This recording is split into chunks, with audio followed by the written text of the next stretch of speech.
Nako, heto na po mga kababayan. Kampo ni Soto tagilid kay SP Cayetano. Nako, good news ngayon. Alan Cayetano sinuplak si Soto. Minority, malabo, maka 16 votes. Ayan mga kababayan. Patungkol po riyan ang ating alamin at bibigyan ng reaksyon sa video ito. Pero bago po natin simulan yan mga kababayan, palike naman po ng video ito. Malaking tulong po yan.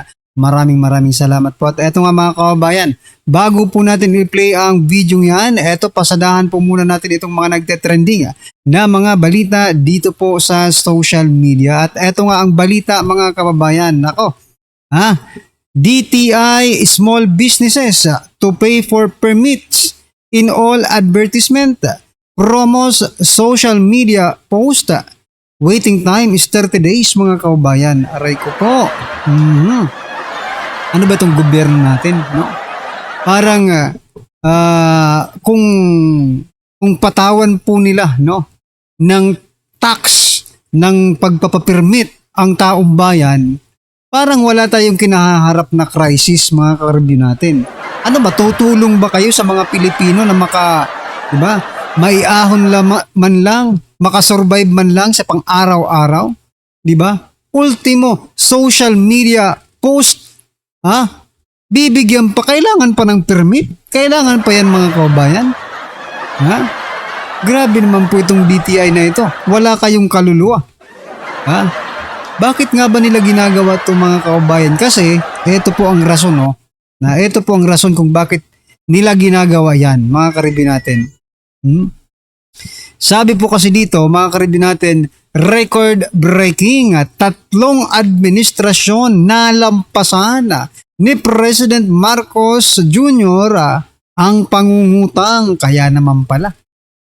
Kaya naman pala mga kababayan. Oo. Kung magpataw sila ng mga tax, mga permits, no? Ay ganito na lang. Parang wala tayong kinaharap na crisis, no?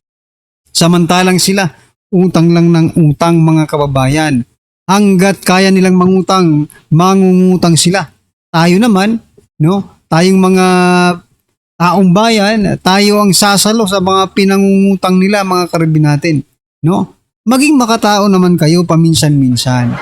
Hindi nga paminsan-minsan Dapat always kayong dapat maging makatao sa lahat ng ginagawa ninyo. Itong pagpataw ng DTI mga kababayan, no? Sa lahat ng small businesses, ay yung mga advertisement mga kababayan, yung mga ads. Pag mag-run kayo ng ads, kailangan pa ng permit para mayroon naman sila. Kumbaga sa salitang kali, padulas lang ito mga kababayan, di ba?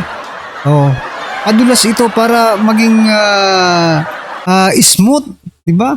Ang ating mga negosyo. Aray ko po. Ay nako. Hindi ko alam kung ang administrasyong ito ay para sa mga tao ba sila, para sa mga pro-Pilipino, or yung talagang may malasakit sa mga mahihirap, di ba? Kasi biruin nyo, pati social media post, kailangan na ng permission ng gobyerno. Aray ko po. Ito pong naging komento ng ating mga kababayan patungkol dyan. Sabi po dito, tax on the poor na naman. Oo nga Sabi ni Paul, isa rin tong ngiwi na to. Ayan. She is killing the sector that provides most number of jobs. Oo, kasi wala kayong wala kayong ma-provide na jobs, no? Kaya tayong mga Pilipino, tayo na lang yung nagbi-build ng door, no? Para tayo makapagtrabaho. Kumbaga, we are building our own opportunity. Kasi wala namang oportunidad na ibinibigay ang gobyerno. Yung mga dating mahiyain, mga kababayan ngayon, naging mga affiliate na ng iba't ibang produkto online mga kababayan. Kasi naiisip nila kapag tayo walang ginawa, wala talaga tayong patutunguhan nito. Patuloy tayong maghihirap, patuloy tayong asa sa gobyerno, wala namang ginawa. Wala naman silang opportunity na ibinibigay sa atin para magkatrabaho. Tayo ang mag-create social media. Pero kung ganito pati social media, hahanapan nila ng permit, paano na lang tayo nito mga kababayan? Di ba? Wala na. Wala lang social media. Ano, gusto niyo bang patayin ng mga Pilipino? Eh sabihin nyo lang kung gusto nyo patayin ang mga Pilipino. Ha? Grabe kayo. Di ba? Ay, nako. Anyway, ano po ang inyong masasabi dyan mga kababayan? Just comment down below. At eto, gusto ko lang pong i-share bago po natin i-play yung video mga kababayan. Ito pong isang, teka lang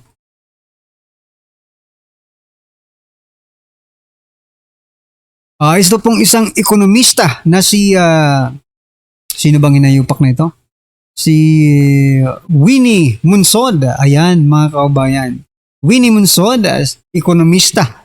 Matalino siguro ito kasi ekonomista. Si former President Gloria Macapagal Arroyo is also an economist, no? Napakatalino. Eto mga kababayan, matalinong bobo. Kasi sabi niya po dito, ekonomista na si Winnie Munsod, gustong mag-resign ang lahat ng senador maliban sa miyembro ng minority. Aba, ibig sabihin po mga kababayan, lahat ng minority pinagre-resign nitong hinayupak na ito. Bakit daw? Ito po ang rason. Sabi niya po dito mga kababayan. Sabi po dito sa kanyang post, no? Naniniwala ang ekonomista na si Winnie Munsod na nakakadiri ang nangyari ngayon sa Senado. Kaya't isa siya sa mga lumahok sa protesta na isinigawa sa Ninoy Aquino Monumenta ngayong araw, no? Sa isang panayam, binatikos ni Munsod ang mga miyembro ng majority bloc na pinamumunuan ni Senate President Alan Cayetano. Ayon kay Munsod ay tila ginagawang mangmang ang mga nasabing senador ang taong bayan. Bakit daw? Dahil pumasok si Bato. He came out, they're just for the coup. Okay? Dahil nagkudita lang si Bato, mga kababayan, para maging 13 yung boto. Tapos umalis siya, tapos prinotektahan siya ng Senado. So yun po ang problema niya, kaya pinagre-resign niya ang mga majority bloc. Anong gusto mo? Trahidor nila si Bato. Di ba? Itinaya na nga ni Bato ang kanyang sariling security. No? Para lang mapalitan ang liderado sa Senado. Tapos gusto mo ipagkanulo pa ng ni SP Cayetano si Senator Bato. Di ba? Hindi pwede yun, mga kababayan. Ang mag-iisip lang po ng mga ganong pag-iisip, no? Yung mga trahidor sa bayan. Di ba? Tulad ninyo. Gusto nyo, ano ba talaga ang, mo? Di ba, ekonomista ka naman. You talk about economy. Sa palagay mo, ang ekonomiya natin ngayon ay napakaganda para hindi magpalit ng liderato ng Senado. Actually, the Senate is not the problem kung bakit ganito ang ekonomiya natin. The President is. The President is the problem. Kasi wala na pong nagtitiwala na gobyerno ng mga investors coming from the other countries, no? Dahil po sa presidente natin. Dahil sa mga issue na kinahaharap ng administrasyong ito patungkol po sa korupsyon. It is not the Senate. Kung totoo kang ekonomista, nakikita mo yan. Hindi Senado ang problema. Para lumago ang ating ekonomiya. Wala na kasi nagtitiwala sa ating presidente. Yun ang dapat mong tutukan. Diba? Bakit hindi mo pinupuna yung presidente natin? Diba? Bakit hindi mo pinupuna yung mga korupsyon sa ating bansa na nagdudulot ng pagkawalang tiwala ng mga foreign investors, mga kababayan? Kaya nasasabi natin matalino ito pero bobo. Kasi mga ekonomista tulad ni former President Gloria Macapagal Arroyo, matalino po yun eh.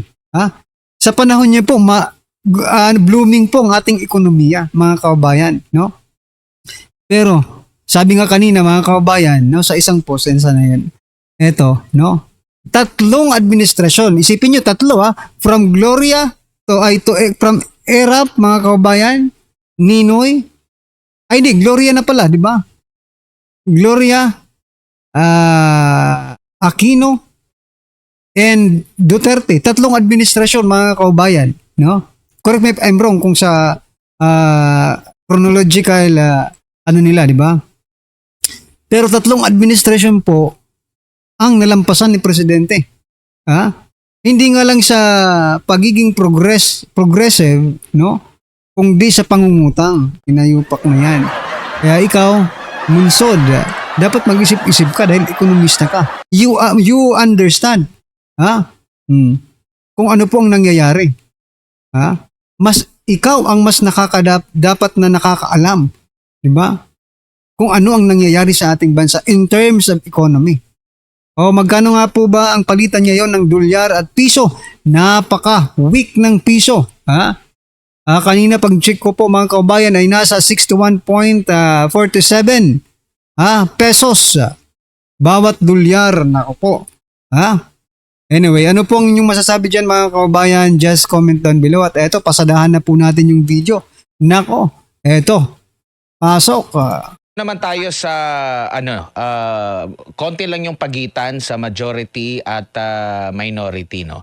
At meron pa akong narinig na interview sa dating tagapagsalita ng Senate Impeachment Court na isa sa mga factor daw na nakita niya na dahilan kung bakit napalitan itong si Senate President Tito Soto ay kakulangan sa kakayanan nito. Hindi abogado si Tito Soto.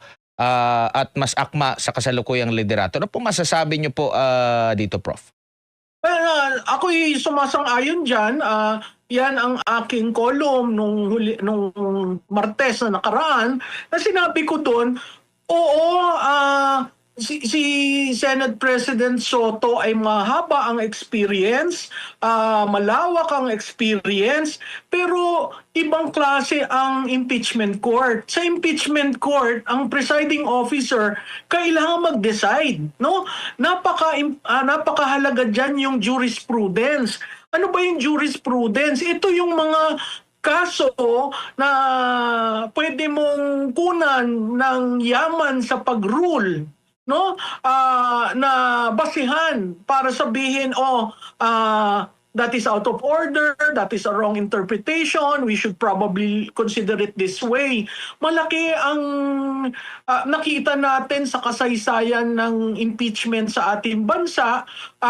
Si Senate President Nene Pimentel, abogado yon. Si Senate President JPE, and really abogado yon. Nakita mo yung yaman ng literature nila to make a ruling. Yun ang kinukol ng presiding officer, that you are able to break the impasse, to intervene when necessary, and to rule. Ang ruling mo is based on jurisprudence. Di ba? So napakahalaga na abogado yan na umupo. Dahil ang vice presidente na nasa saligang batas, ang presiding officer ay ang Senate President. So napakahalaga. Si Senate President Soto, plano niya siya magkakaroon ng impeachment manager na si Senator Kiko Pangilinan. Sa tingin ko yun ay admittance on his part na he really needs assistance. And how will you be able to rule kung yun ay manggagaling sa iba? So lahat subject, lalo na dito sa contentious na impeachment kayo Vice President, yung ruling napakahalaga. Hindi pwede yung medyo padagilid-tagilid o medyo patawa-tawa, hindi. Napakaseryosong bagay ito.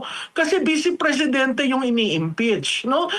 Sabi nga nung iba, gawin na lang daw na si Chief Justice. Kaso ang sasaligang batas ang naandon ang Senate President.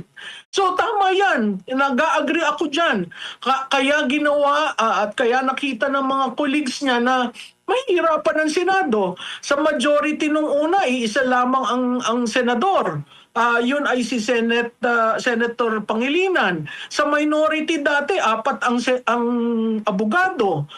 So, kailangan talagang, kung titingnan mo kasi yung institusyon kailangan yung institusyon, someone who can make a decisive ruling na hindi mag-aaway-away yung mga colleagues nila doon sa impeachment court. Kasi kung magkaroon ng internal struggle sa mga posisyon, ang ultimate arbiter, ang Senate President. Hindi siya bumoboto dahil boboto lamang siya kung may tie, pero napakahalaga ng kanyang mga rulings. Opo, meron pang, baka kasi hindi rin iko-considera yung Chief Justice kasi meron ding hiling doon Medyo abala sila, marami silang trabaho ngayon. Meron pa dito kay Bato at meron pa dito kay mga humiling na kini-question yung constitutionality dito sa impeachment nga ni VP Sara. Pero napag-uusapan na po ito. Sakali po na lumabas ito, anong nakikita nyo po mangyari?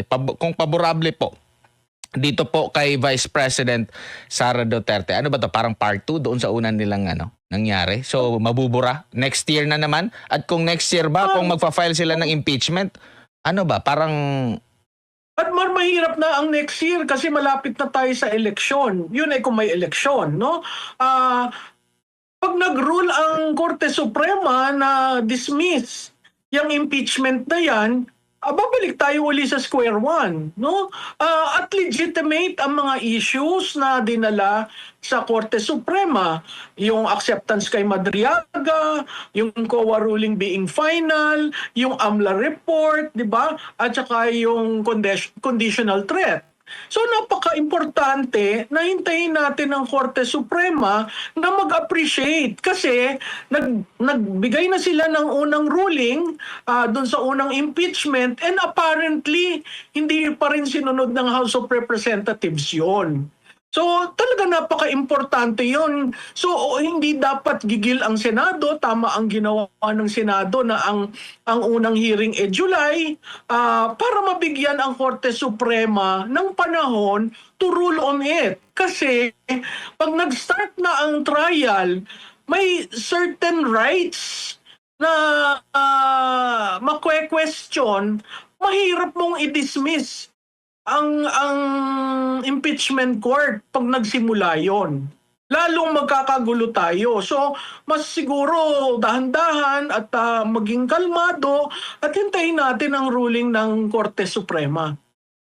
Opo, meron pong panayam kay Senadora Amy Marcos. Meron siyang inilahad po, Prof, no?